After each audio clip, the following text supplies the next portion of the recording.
सो hey guys, जय श्री कृष्ण। आज हम देखने वाले हैं how to win friends and influence people का बुक समरी पार्ट 2। पिछला वीडियो में हमने देखा था इस बुक के पहले दो पार्ट, जिनमें थे the fundamental techniques in handling people and the 6 ways to make people like you. इस वीडियो में हम देखेंगे how to win people to your way of thinking. So बिना किसी देरी के वीडियो शुरू करते हैं। सो इस पार्ट का सबसे पहला चैप्टर है you can't win an argument. So इस चैप्टर का ये प्रिंसिपल है कि the only way to win an argument is to avoid it. एक दिन में या एक हफ्ते में ना जाने आप कितने लोगों के साथ आर्गुमेंट में जुड़ते होंगे, लेकिन जब आप पीछे मुड़ के देखते होंगे कि उन आर्गुमेंट तो बहुत बेसलेस थे, क्योंकि वो आर्गुमेंट का होना या ना होने से किसी को कुछ फर्क नहीं पड़ता। क्यों? क्योंकि वो जो आर्गुमेंट थे वो इतने इंपॉर्टेंट नहीं थे। एक आर्गुमेंट को जीतने का मतलब ये नहीं होता कि सामने वाले को गलत साबित कर देना, बल्कि उस सामने वाले का ओपिनियन बदलना कि वो जिस बारे में बात कर रहा था वो अपने आप एक्सेप्ट करके वो जो था वो गलत था एंड वो अपना ओपिनियन बदले। लेकिन जब भी आप एक आर्गुमेंट में जुड़ते हैं एंड फाइनली सामने वाले को गलत साबित कर देते हैं, फिर भी जो सामने वाला है वो अपना ओपिनियन तो नहीं बदलता, बस हार मान लेता है। क्यों? क्योंकि वो और आर्गुमेंट को और कंटिन्यू नहीं कर पाया एंड वो हार मान जाता है। लेकिन इसे उसका वो ओपिनियन जो होता है वो नहीं बदलता, बस उसको आपके तरफ एक हार्श फीलिंग्स आ जाती है कि इसने मेरा प्राइड, इंटेलिजेंस एक्सेट्रा को हर्ट किया है। लेकिन फिर भी अगर आपके सामने एक ऐसा सिचुएशन आता है जिसमें आर्गुमेंट को अवॉइड करना पॉसिबल ही नहीं है एंड आप चाहते हैं कि सामने वाले का ओपिनियन जो है वो एक्चुअल में बदला है, ना कि आप सिर्फ उसको गलत साबित करें, तो फिर इस बुक में कुछ पॉइंट दिए गए हैं जिसे फॉलो करने से आप आर्गुमेंट के दौरान जो आर्गुमेंट है उसको इस तरीके से ले सकते हैं कि जो सामने वाला है वो अपना ओपिनियन भी बदले एंड साथ ही साथ आपके लिए कोई हार्श फीलिंग्स भी ना रखे कि इसने मुझको सबके सामने गलत साबित कर दिया। जब भी आप किसी आर्गुमेंट में फंसते हैं या फिर अगर आपको कोई गलत साबित करने की कोशिश करे, तो सबसे पहला जो आपका इंस्टिंक्ट होता है वो ये है कि आप डिफेंसिव मोड में चले जाते हैं एंड तभी आपको अपना पहला रिएक्शन को देखना है एंड कंट्रोल करना है। क्योंकि जब भी आपको कोई गलत साबित करने पे आता है तब आपका जो पहला रिएक्शन होता है बहुत मैटर करता है।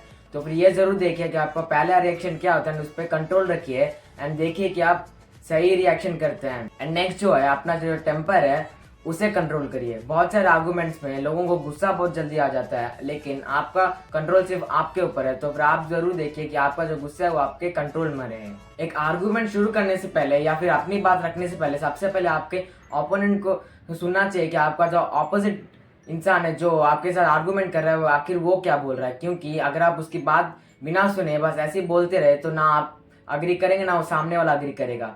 तो बोलने से पहले आपके ऑपोजिट डायरेक्शन में जो इंसान है जिससे आप आर्गुमेंट कर रहे हैं, आप पहले वो सारी बातें सुने कि वो सामने वाला जो है वो क्या बोल रहा है। एंड जब वो सबसे पहले अपनी बात रखता है तो फिर उन एरियाज पे फोकस कीजिए जिन एरियाज पे आप और सामने वाला दोनों अग्री कर सके कि उसकी बातों में ये सारी पर्टिकुलर बातें हैं जिससे मैं यानी कि आप और सामने वाला दोनों अग्री कर सके, जिससे सामने वाले को लगेगा कि आप उसकी बातों को अग्री कर रहे हैं एंड हेंस वो जो है वो ज्यादा अग्रेसिव बिहेव नहीं करेगा। आप ऑनेस्ट रहिए कि उनकी बातों से अगर आपको अपना कोई फॉल्ट दिखता है तो सबसे पहले आप एक्सेप्ट करें कि ये मेरा फॉल्ट एंड आप वो फॉल्ट को पहले एक्सेप्ट करें।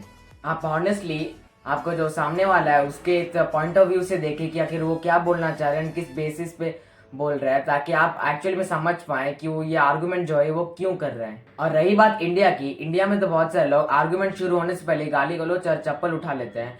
इसी से आपको ये पता लगना चाहिए कि आप अगर कोई भी आर्गुमेंट में है तो फिर कोई भी अननेसेसरी एक्शन या फिर कोई भी एक्शन आपको जो है डिले करना है, ताकि आपको और सामने वाले को तो वो क्या बोल रहे हैं क्या बोलना चाहते हैं ये सोच समझ के बोलने के लिए टाइम मिले। हेंस ये सारी बातें फॉलो करने से आप एक आर्गुमेंट को सक्सेसफुली जीत भी सकते हैं एंड साथ ही साथ आप सामने वाले को ओपिनियन भी बदल सकते हैं बिना उसके फीलिंग्स को हर्ट किए। एंड इसी के साथ पहला प्रिंसिपल खत्म होता है जो है the only way to win an argument is to avoid it. अभी हम जाते हैं सेकेंड चैप्टर पे जो है a sure way to make enemies and how to avoid it. कभी किसी से ये मत कहो कि तू गलत है या फिर ये मत कहो कि मैं तुझे गलत साबित करने वाला हूँ। इससे जो है सामने वाले का डिफेंसिव मोड ऑन हो जाता है एंड वो जो है और अग्रेसिवली अपने आप को सही साबित करने में लग जाता है। किसी का भी मन बदलना एक ऑलरेडी बहुत मुश्किल काम होता है एंड उसके ऊपर सेंटेंसेस जैसे कि तू गलत है या फिर मैं तुझे गलत साबित करने वाला हूँ, इन तरीके के सेंटेंसेस के यूज करने के बाद ये मुश्किल काम और भी मुश्किल हो जाता है। तो फिर जो काम ऑलरेडी मुश्किल है उसको और मुश्किल क्यों करना। लॉर्ड चेस्टरफील्ड ने अपने बेटे से कहा था कि be wiser than other people but don't say them that you are. मतलब कि दूसरे लोगों से ज्यादा स्मार्ट, ज्यादा वाइज जरूर बनो, लेकिन उन्हें जाके ये मत कहो कि मैं तुमसे ज्यादा समझदार हूँ। अगर आपको सामने वाले को गलत साबित करना ही है एंड अगर आपको अपनी बात प्रूव करना ही है तो फिर उसको आप इस तरीके से कीजिए कि किसी को पता ही ना चले कि आप आए, अपनी बात रखे, उसको प्रूव किए अंदर चले गए। अगर आप कोई बात प्रूव करना भी चाहते हैं तो इस तरीके से प्रूव कीजिए, किसी को पता भी ना चले कि आपने अपनी बात प्रूव कर दिया, सामने वाला जो है वो गलत साबित भी हो जाए। और आप ये इस तरीके से कर सकते हैं कि आपका जो सेंटेंस था कि तू गलत है या फिर मैं तुझे गलत साबित करने वाला हूँ, इस सेंटेंस को बदल के देख भाई मैं गलत हो सकता हूँ, मैं बहुत बार गलत होता भी हूँ, लेकिन हमें ये नहीं भूलना चाहिए कि इन सारे सेंटेंसेस को यूज करके उसके बाद आपको जो बोलना था, जो प्रूव करना था, अगर आप वो करेंगे तो फिर आपको सामने वाले से ऑब्जेक्शन नहीं मिलेगा। क्यों? क्योंकि आपने उसका अग्रेसिव मोड ऑन नहीं किया है ये बोल के कि तू गलत है या फिर मैं तुझे गलत साबित करने वाला हूँ। जब आप ये सेंटेंस की मैं गलत हो सकता हूँ और मैं बहुत बार गलत होता भी हूँ, लेकिन एक बार इस चीज पे ध्यान दे देते हैं, इस तरीके के सेंटेंस बोलने के बाद जब आप अपनी बात रखते हैं एंड उसे प्रूव करते हैं, तब आपको सामने वाले से ऑब्जेक्टिफिकेशन नहीं मिलता है, वो आपको ऑब्जेक्ट नहीं करता है। क्यों? क्योंकि आप उसको ये नहीं बोल रहे कि वो गलत है, बल्कि आप ये एडमिट कर रहे हैं कि आप गलत हो सकते हैं, लेकिन एक बार क्रॉस चेक कर लेते हैं। क्योंकि सामने वाले को अपनी बात पे इतना कॉन्फिडेंस होता है, जब आप क्रॉस चेक करते हैं तब वो उस बात को ऑब्जेक्ट नहीं करता, क्योंकि उसको तो ये लगता है ना कि वो सही है एंड आप गलत हैं। इस तरीके से अगर आप चाहते हैं कि सामने वाले को आप गलत साबित करें, तो इस तरीके से गलत साबित करने से आप सामने वाले को बहुत आसानी से गलत साबित कर सकते हैं एंड वो अपने डिफेंस में आपको कोई आर्गुमेंट भी नहीं करेगा। इसी के साथ सेकंड प्रिंसिपल खत्म होता है, जो ये है कि you should respect other person's opinion and never say you are wrong. So अभी हम जाएंगे तीसरे चैप्टर पे, जो है if you are wrong admit it. एक बार एक आदमी अपने डॉग को लेकर एक पार्क में जाता है जहाँ पर एक डॉग को खुला छोड़ना अलाउड नहीं होता है। वहां पर उसी वक्त एक पुलिसमैन आ जाता है जो उस आदमी को बोलता है कि तुम्हें तो पता है यहाँ पर डॉग को फ्रीली छोड़ना अलाउड नहीं है, तो फिर तुम डॉग को फ्रीली क्यों छोड़े हो? अगर वो किसी स्क्विरल को मार देता है या फिर एक चाइल्ड को काट लेता है तो फिर तुम क्या करोगे? तो फिर जो आदमी होता है वो अपना गलती मानता है एंड बोलता है कि हम अगली बार से नहीं करेंगे। अगली बार जब वो वापस आते हैं तब उसे ऐसा लगता है कि उसके डॉग को फ्रीली छोड़ना ही बेटर होगा एंड उसे लगता है कि पुलिस वाला वापस नहीं आएगा। बट वो जो पुलिस मैन है वो वापस आता है एंड वो उसे पकड़ लेता है कि उसने अपने डॉग को वापस फ्रीली छोड़ दिया। यहाँ पर वो दो काम कर सकता है, या तो अपनी गलती मान सकता है या फिर उस पुलिसमैन के साथ झगड़ा कर सकता है। उसने अपने गलती माना, पुलिसमैन से बोला कि मैं अपना फाइन भर दूंगा एंड ये मेरी ही गलती है कि तुम्हारे कहने के बाद भी मैंने अपने डॉग को फ्रीली छोड़ा एंड जो लॉ है उसे तोड़ा। क्योंकि उसने अपने आप को खुद ही क्रिटिसाइज कर लिया, उसने खुद ही अपनी गलती मान ली। तो फिर जो पुलिसमैन है उसने भी उसको जाने दिया, बोला कि तुम ये जो पार्क है उसके उस तरफ चले जाओ और मैं उसके दूसरी तरफ चले जाऊंगा एंड हम ऐसा सोचेंगे हम कभी मिले ही नहीं। अब जो पुलिसमैन है उनको इसीलिए छोड़ देता है। क्यों? क्योंकि उसने जो है अपनी गलती सामने से मान ली। जब वो अपनी गलती मानता है एंड खुद को खुद क्रिटिसाइज करता है, तब उस पुलिसमैन को एक सेंस ऑफ इम्पोर्टेंस फील होता है कि वो एक इम्पोर्टेंट इंसान है। एंड जब एक इम्पोर्टेंट इंसान के सामने कोई उनकी गलतियां मान रहा होता है, तो फिर एक इम्पोर्टेंट इंसान क्या करता है, वो अपना सुपीरियरिटी दिखाता है उन्हें माफ करके।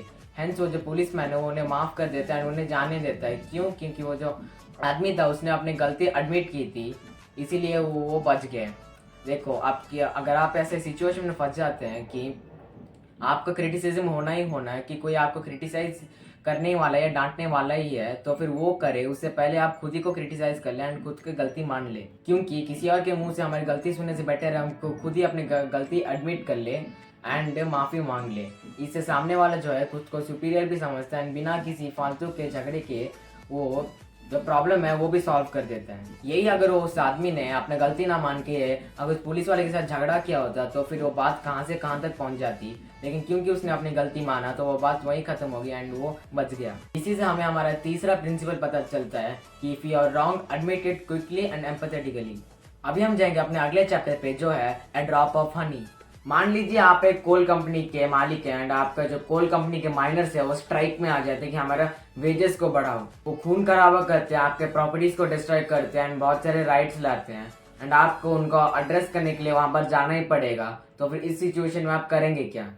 मान लीजिए इस सिचुएशन में आप तरीके से फैक्चुअली करेक्ट भी होते हैं, लेकिन जो माइनर्स है उनको कौन ये समझाएगा कि वो गलत है एंड आप सही। अगर आप सीधे सीधे जाकर उन्हें ये कह देंगे कि तुम गलत और मैं सही, तो फिर वो तो और फियर्स हो जाएंगे एंड आपको और अपोज करेंगे। तो फिर उस सिचुएशन में आप क्या करेंगे?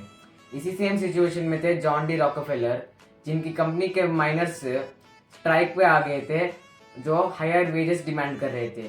तभी उन्होंने अपने वर्कर्स को यानी माइनर्स को बहुत अच्छी तरह से एड्रेस किया, जिस तरीके से उन्होंने अपने एनिमीज को ही अपना फ्रेंड बना लिया। वो कैसे? तो पहले तो उन्होंने वहाँ माइनर्स के कैंप में पहुंचने के बाद उनके पास सीधा जाके उनके साथ आर्गुमेंट करने की जगह उनके साथ एक फ्रेंडली वे में पहले उनके साथ बात किया, उन्होंने एड्रेस किया, जिसके बाद ही उन्होंने अपने फैक्ट्स रखे, जिससे जो माइनर्स हैं उन्होंने अपना स्ट्राइक जो है रोक दिया। वो सीधे माइनर्स के पास जाके जितना भी फैक्ट्स नंबर्स थे उन्हें रखने से पहले उन्हें अच्छे से एड्रेस किया कि ये कंपनी का ऑफिसर्स एंड एम्प्लॉयज के रिप्रेजेंटेटिव के बीच का बात है, जिसके लिए मैं आज यहाँ पर आया हूँ। तुम लोग सिर्फ मेरे वर्कर्स नहीं बल्कि मेरे फ्रेंड्स भी हो। हमारे बीच एक mutual respect and mutual understanding and friendship है, एंड मैं इसी को आगे बढ़ाने के लिए यहाँ पर आया हूँ।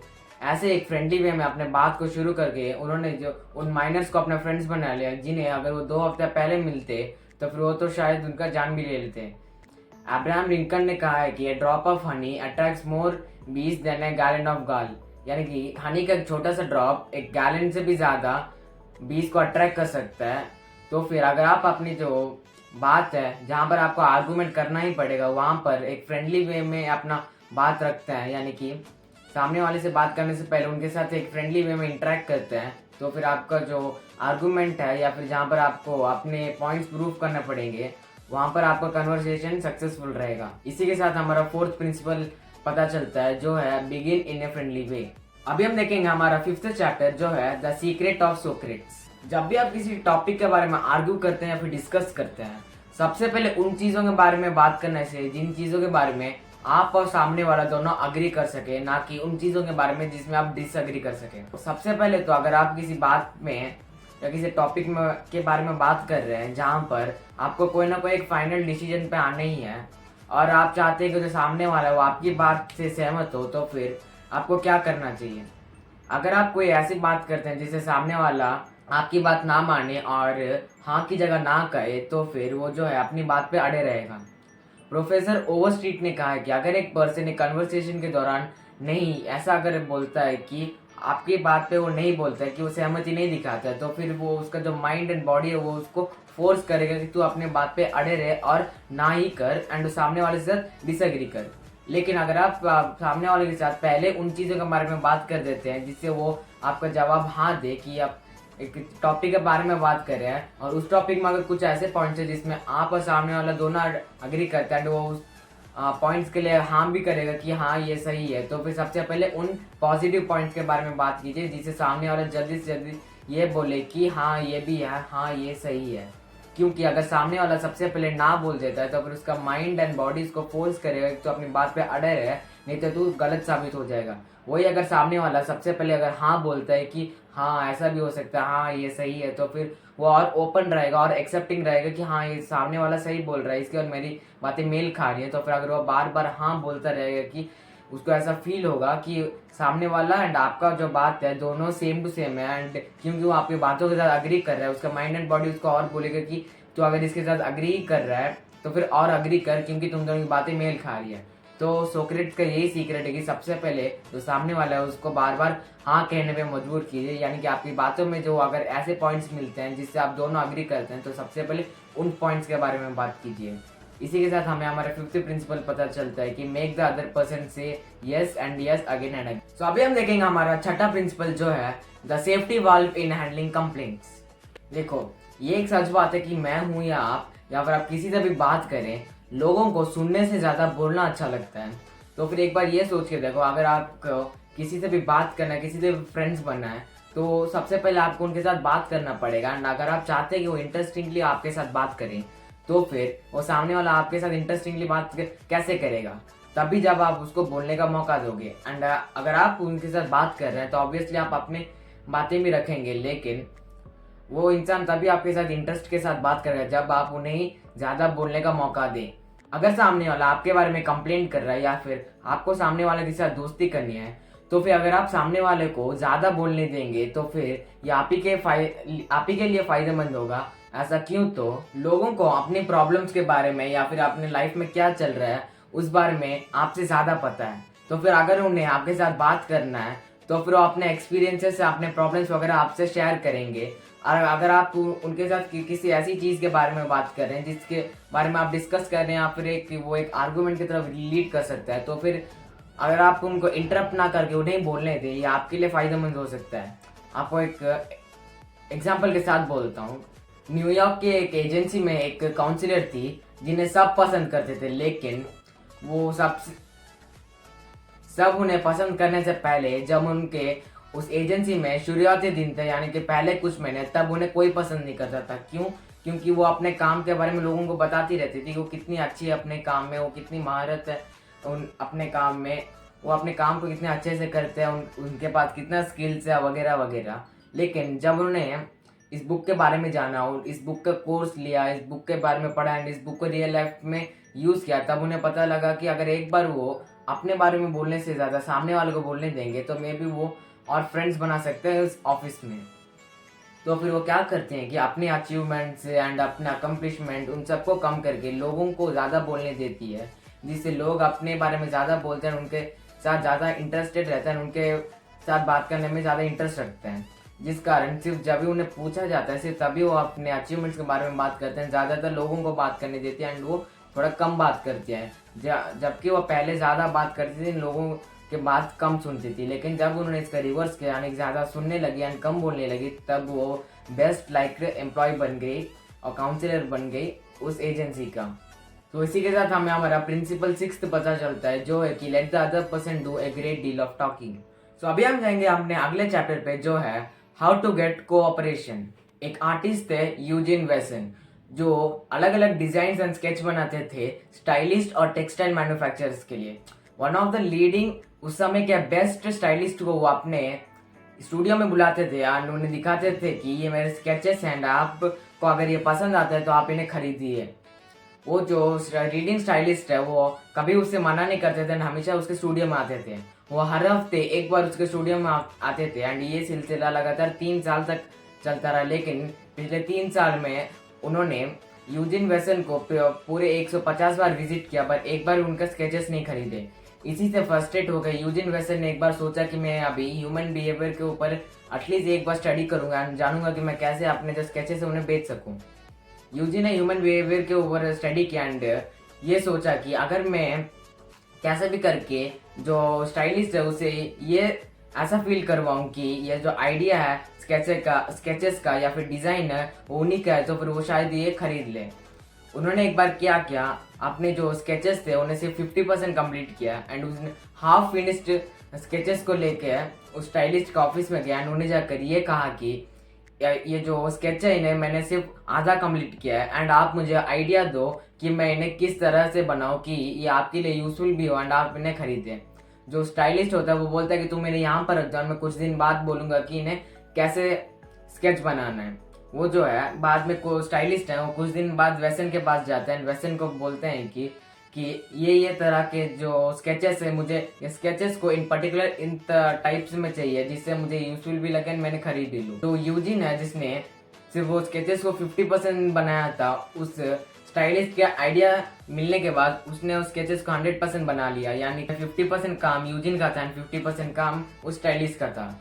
क्योंकि उस स्केच का आइडिया 50% उस स्टाइलिस्ट का भी था। वो जो स्टाइलिस्ट है वो उस स्केच को खरीद लेता है एंड अभी से यूजिन को जो है अपने स्केचेस बेचने नहीं पड़ रहे थे, क्योंकि हर बार जब भी वो अपने स्केचेस बनाता था वो उन्हें सिर्फ आधा बनाता था एंड बाकी उस स्टाइलिस्ट के पास लेके जाता था एंड बोलता था कि अब बताओ तुम्हें किस तरीके का स्केच चाहिए जो तुम खरीद सको। जिस वजह से हर बार उस स्टाइलिस्ट को लगता था इस स्केच का जो आधा डिजाइन है यानी कि आधा स्केच है आधा आइडिया वो तो मैं ही दे रहा हूँ, यानी कि वो जो स्टाइलिस्ट है उसे फील होता है कि इस स्केच के ऊपर का जो आइडिया है वो मेरा है एंड अपना खुद का आइडिया भला किसको पसंद नहीं आता है। इस वजह से 150 बार फेल होने के बाद भी फाइनली यूजिन वेसन ने फाइनली अपने जो स्केचेस है उस स्टाइलिस्ट को बेच के ही दिखाया एंड बार बार वो स्टाइलिस्ट यूजिन से उसके स्केचेस खरीदने भी लग गया। क्योंकि अब उस स्केचेस के ऊपर आइडियाज सिर्फ यूजिन का नहीं थे बल्कि उस स्टाइलिस्ट के भी थे।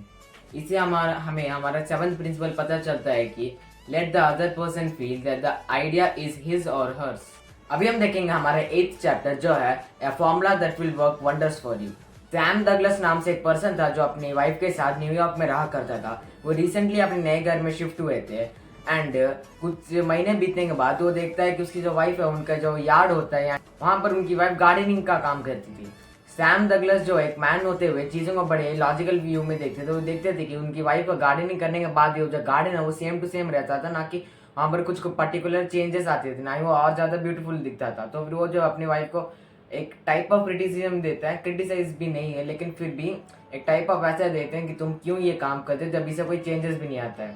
जब जब वो अपनी वाइफ को उनके गार्डनिंग के लिए ऐसे क्रिटिसाइज करते हैं कि उनके ये करने से कोई चेंजेस नहीं आते, तो फिर वो ऐसा क्यों कर रहे हैं, तब तक उस इवनिंग या उस रात को उनके बीच एक अच्छा एनवायरनमेंट नहीं रहता है दोनों के बीच। ये चीज़ जो है उनके मैरिज लाइफ को भी अफेक्ट करता है। एक दिन सैम डगलस ह्यूमन बिहेवियर के बारे में जानने के लिए इस बुक के कोर्स को लेते हैं एंड वो समझते हैं कि वो कितनी बड़ी गलती कर रहे थे।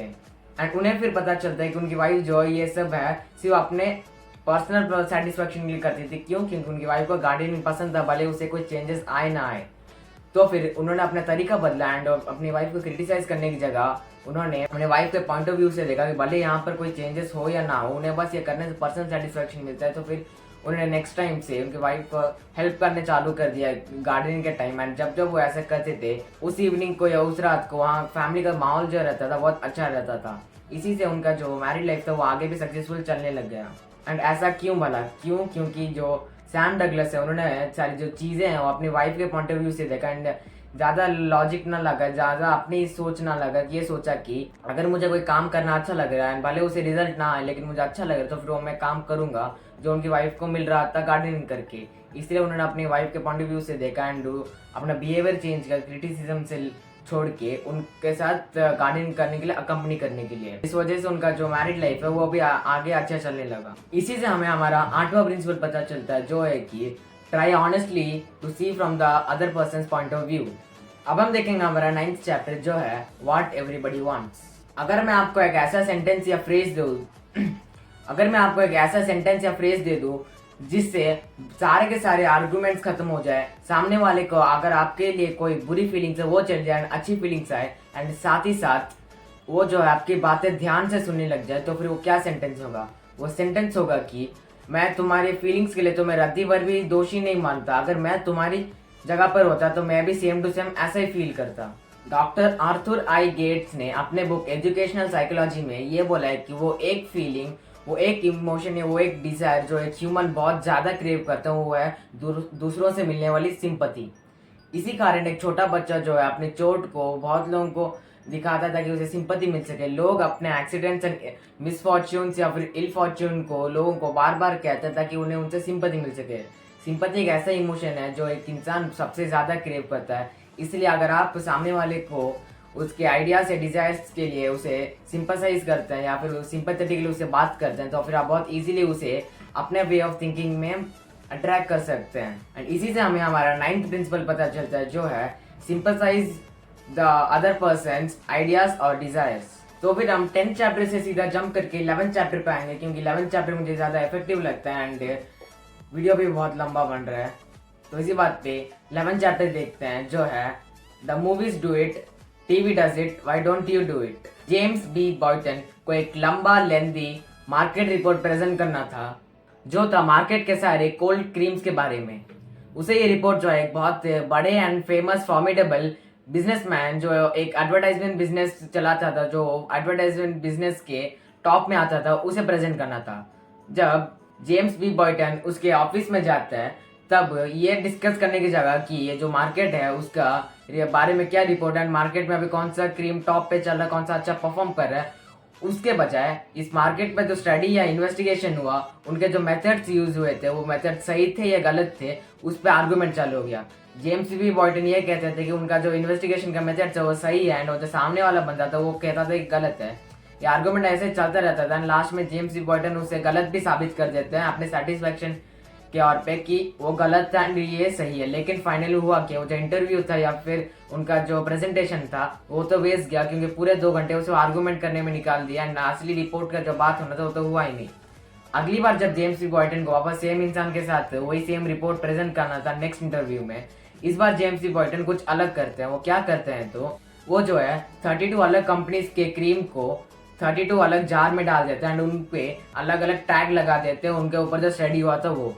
उसी टाइम वो जब वो उनके ऑफिस में पहुंचते हैं, वो उस इंसान को देखते हैं वो फ़ोन में बिजी है। तो फिर जब तक वो फ़ोन में बात कर रहे तो वो सारे 32 जार्स को अलग अलग करके उनके टेबल में रख देते हैं, जिनके ऊपर उस कंपनी के जो ऊपर जो इन्वेस्टिगेशन हुआ था, वो जब स्टडी हुआ था, उसके रिपोर्ट के जो टैग होते हैं हर एक कंपनी के, वो जो 32 जार्स में वो टैग भी लगाते हैं उस जार्स में। इसमें वो क्या करते हैं, तो सामने से आकर अपने बात रखने से ज़्यादा अपना आइडिया जो है या फिर उनका जब बात है, उनका टॉपिक है, उसको ड्रामेटाइज करते हैं। कैसे, इंस्टेड ऑफ डायरेक्टली ये कहना कि ये रहा रिपोर्ट सारे कंपनीज के, वो सारे कंपनीज के जो कोल्ड क्रीम थे, उन कोल्ड क्रीम को एक जार में भर के सारे जार को उनके सामने से डिस्ट्रीब्यूट कर दिया। उन जार्स में जो है एक पेपर टैग लगा दिया, उन पेपर टैग में वो सारी इंफॉर्मेशन थे उस मार्केट के, उस कोल्ड क्रीम कंपनी के बारे में। इससे क्या हुआ, उन्होंने जो है अपना आइडिया को ड्रामेटाइज किया, यानी कि एक्शंस के थ्रू परफॉर्म किया, ना कि सिर्फ वर्ड्स के थ्रू, जिस कारण इस बार जो इनका इंटरव्यू सक्सेसफुल गया। एंड वो जो इंटरव्यू था इनिशियली सिर्फ 10 मिनट्स का था, वो जाते जाते 1 घंटे तक निकल गया। और तब भी बात किए जा रहे थे, अलग अलग क्वेश्चन एंड आंसर चले जा रहा था। एंड इस बार उन्होंने अपने प्रेजेंटेशन का जो रिपोर्ट है उसमें कोई चेंजेस नहीं था, जो पहला था वो पहले का पहला वैसे का वैसे ही था। बस अगर कोई डिफरेंस था तो उन्होंने जाकर अपने बात मुंह के अलावा एक्शंस के थ्रू अपने आइडियाज को ड्रामेटाइज किया, यानी कि उन्हें सिर्फ बोलने के अलावा उसे अच्छे से एक्शन के थ्रू परफॉर्म किया, जिस वजह से उन्हें इतने अच्छे रिजल्ट्स मिले। इसी की वजह से हमें अपना 11th प्रिंसिपल पता चलता है, जो है ड्रामेटाइज योर आइडियाज। सो अभी हम जाएंगे हमारे लास्ट चैप्टर पे, जो है if nothing else works try this. इस चैप्टर हम देखेंगे चार्ल्स श्वाब कैसे अपने मिल में उनके जो वर्कर्स थे वो कैसे कितने लो एफिशिएंट एंड लो इफेक्टिव थे, उन लो इफेक्टिव वर्कर्स को कैसे उनके बेस्ट परफॉर्मेंस में लाते हैं। चार्ल्स श्वाब जब अपने एक मिल के मैनेजर से पूछते हैं कि तुम इतने कॉम्पिटेंट मैनेजर होने के बाद भी तुम्हारे मिल के जो वर्कर्स है वो इतना कम प्रोड्यूस क्यों कर रहे हैं, तब वो जो मैनेजर होता है वो कहता है कि मुझे नहीं पता, मैं उन्हें हर तरीके से धमका चुका हूँ, ये कह चुका हूँ तुम फायर हो जाओगे, तुम्हारे नौकरी खतरे में, तुम्हारे पैसे नहीं दिए जाएंगे। तब भी वो जो वर्कर्स है वो उतना ही प्रोड्यूस करते हैं, उससे ज़्यादा नहीं करते, जो कि एक्चुअली बहुत कम होता है। तो चार्ल्स श्वाब जो है उस मिल के मैनेजर से पूछते हैं मुझे एक चौक दो। एंड वो जो चौक पीस होता है वो लेके मिल के एक वर्कर से वो जाकर पूछते हैं कि आज तुम्हारे शिफ्ट ने कितना काम किया, तो वो उसके यूनिट्स में बोलते हैं कि 6 यूनिट्स। तो फिर जो चार्ल्स श्वाब है वो चौक पीस से एक बड़ा सा 6 बना देते हैं उस रूम के फ्लोर में। जो डे शिफ्ट होता है वो जब चला जाता है, जब नाइट शिफ्ट आता है वो पूछता है कि 6 जो बना हुआ है फ्लोर में इसका मतलब क्या है। तो जो डे शिफ्ट के वर्कर्स होते हैं जो जा रहे होते हैं वो कहते हैं कि चार्ल्स श्वाब आए थे एंड उन्होंने पूछा कि हमारा शिफ्ट ने कितना यूनिट्स प्रोड्यूस किया, तो हमने बोला 6, तो उन्होंने 6 लिख दिया। तो फिर जो नाइट शिफ्ट है वो देखता है कि अगर डे शिफ्ट 6 यूनिट्स प्रोड्यूस कर सकता है एंड सिर्फ 6 के लिए उनका जो नंबर है उसको फ्लोर में ही लिख दिया जाता है, तो हम उनसे बेटर परफॉर्म करेंगे। जो नाइट शिफ्ट होता है वो 7 यूनिट्स प्रोड्यूस करते हैं एंड वो जो 6 होता है उसको मिटा के 7 कर देते हैं। अगले दिन जब चार्ल्स को वापस आते हैं वो देखते हैं कि 6 को हटा के 7 हो गया है। एंड जो डे शिफ्ट वर्कर्स होते हैं वो देखते हैं कि जो नाइट शिफ्ट है उनके साथ कंपटीशन कर रहे हैं एंड उन्होंने उनसे बेटर कर लिया। तो इस बार जो डे शिफ्ट वर्कर्स होते हैं वो डायरेक्टली 7 से कूद के, ना कि 8 ना कि 9, डायरेक्टली 10 यूनिट्स प्रोड्यूस कर देते हैं, जो कि बहुत बड़ा नंबर होता है। जिससे टाइम टू टाइम, यानी कि एक समय के बाद वो जो मिल था जहाँ के वर्कर्स बहुत इनफेक्टिव थे एंड उनका टारगेट को भी रीच नहीं कर पा रहे, तब वो बाकी मिल से भी ज्यादा प्रोड्यूस कर रहे थे। क्यों? क्योंकि चार्ल्स को आपके उस ग्राउंड में बड़ा सा 6 लिखने की वजह से जो अगले आने वाले शिफ्ट होते थे उनके ऊपर एक ऐसा चैलेंज, एक कंपटीशन बिल्ड हो जाता है कि मुझे पिछले शिफ्ट से ज्यादा प्रोड्यूस करना है ताकि मैं उनसे बेटर दिखूं। चार्ल्स को आपको पूछा गया कि आपने वो 6 क्यों लिखा, तो चार्ल्स को आपने ये कहा कि ताकि उनके बीच एक कंपटीशन बिल्ड हो। कंपटीशन इसीलिए नहीं ताकि मैं पैसे होना सकता, ताकि इसीलिए उनके अंदर एक स्पिरिट ऑफ एक्सेल उनके अंदर आए कि मुझे इस काम में एक्सेल करना है, यानी कि आगे बढ़ना है। इस काम में आगे बढ़ने से मुझे इस काम में बहुत ही अच्छा बनना है। एंड इसी कंपटीशन की वजह से वो जो night shift and day shift है तो अपने प्रीवियस शिफ्ट से ज्यादा काम करने लगता है। क्यों? क्योंकि अब उसमें उनका प्राइड जुड़ गया है कि मुझे अब इनके साथ एक चैलेंज में जुड़ना है, इनसे ज्यादा प्रोड्यूस करना है। तो इसी से हमारा लास्ट प्रिंसिपल हमें पता चलता है कि थ्रो डाउन है चैलेंज। अगर आप किसी को चैलेंज करते हैं तो फिर वो चैलेंज को अपने प्राइड के हिसाब से लेकर वो चैलेंज को कंप्लीट करके रहेगा। एंड आप अगर अपने काम को एक चैलेंज की तरह उनके प्रेजेंट करें तो फिर आपका काम जो है बहुत आसानी से हो जाएगा। आपको डायरेक्टली उन्हें ये नहीं कहना है कि मैं तुझे चैलेंज करता हूँ तो ये करके दिखा, वो करके दिखा, बाकी इनडायरेक्टली एक ऐसा चीज़ करना है जिससे आपका जो काम है वो उसे एक चैलेंज की तरह ले अपने लिए एंड वो जो काम है वो सक्सेसफुली करके दिखाए। तो इसी के साथ हमारा how to win friends and influence people का पार्ट 2 समरी खत्म होता है। अगर आपको हमारा वीडियो अच्छा लगा तो लाइक कीजिए, अपने बाकी फ्रेंड्स के साथ शेयर कीजिए एंड ऐसे ही बुक समरीज देखने के लिए हमारे चैनल पे बने रहिए। राधे राधे।